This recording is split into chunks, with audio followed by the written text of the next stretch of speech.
నమస్కారం. Andhra times news కి స్వాగతం. ముందుగా ప్రేక్షకులందరికీ ఉగాది శుభాకాంక్షలు.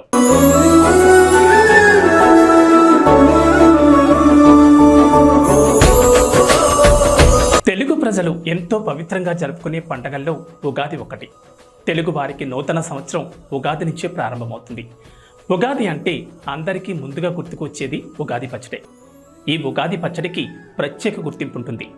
తీపి, కారం, ఉప్పు, పులుపు, చేదు, వగరు ఈ 6 రుచులతో తయారు చేసే ఈ పచ్చడి వెనుక సాంప్రదాయంతో పాటు అంతకు మించి ఆరోగ్య ప్రయోజనాలు కూడా ఉన్నాయి.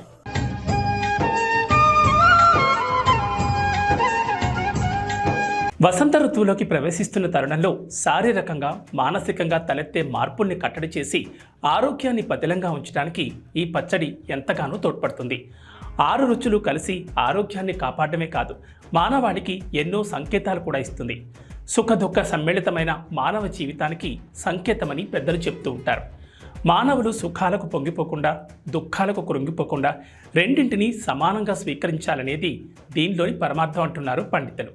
తెలుగు ప్రజలందరూ కూడా ఉగాది రోజు తప్పనిసరిగా ఉగాది పచ్చడి తినడం జరుగుతుంది. పెద్దవారు, పిల్లలు అందరూ కూడా గుడికి వెళ్ళి సాంప్రదాయంగా ఉగాది పచ్చడి సేకరించి అప్పుడు ఇంటికి వెళ్ళడం జరుగుతుంది. తెలుగు వారికి నూతన సంవత్సరం కాబట్టి ఎంతో భక్తి శ్రద్ధలతో ఉగాది చేసుకోవడం జరుగుతుంది. ఉగాది ఈ పేరు చెబితే చాలు 6 రుచులు కలగలిపిన ఉగాది పచ్చడి గుర్తుకొస్తుంది. తెలుగు ప్రజలకు నూతన సంవత్సరానికి నాంది ఈ పర్వదినం. అత్యంత భక్తి శ్రద్ధలతో ఘనంగా జరుపుకుంటారు. తీపి, చేదు, వగరు, పులుపు, కారం, ఉప్పు ఇలా 6 రకాల రుచులతో కలిపిన పచ్చడిని తయారు చేసి దేవునికి నైవేద్యంగా సమర్పిస్తారు. అనంతరం ఇంటిల్లపాది స్వీకరిస్తారు. షడ్రసోపేతమైన ఉగాది పచ్చడి తాగడం వల్ల ఆరోగ్య ప్రయోజనాలతో పాటు సైన్స్ సైతం దాగి ఉందని నిపుణులు చెబుతున్నారు. ఉగాది పర్వదినం వసంతకాలంలో వస్తుంది. వసంతం తర్వాత గ్రీష్మ ఋతువు వస్తుంది. అంటే ఎండలు మండిపోయే కాలం.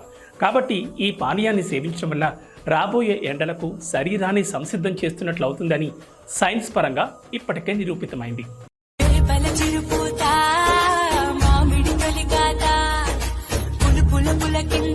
అసలైన కొత్త సంవత్సరం అంటే జనవరి 1తో ప్రారంభమవదు. అది ఉగాదితోనే ప్రారంభమవుతుందని పండితులు చెప్తున్నారు. తెలుగు రాష్ట్రాల్లోని ప్రజలందరూ మొట్టమొదటగా జరుపుకునే పండగ ఈ ఉగాది.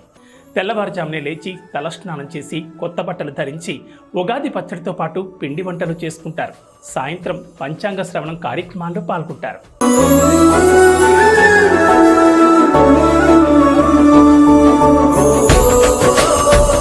ప్రేక్షకులందరికీ మరోసారి ఉగాది శుభాకాంక్షలు తెలియజేస్తూ నమస్తే.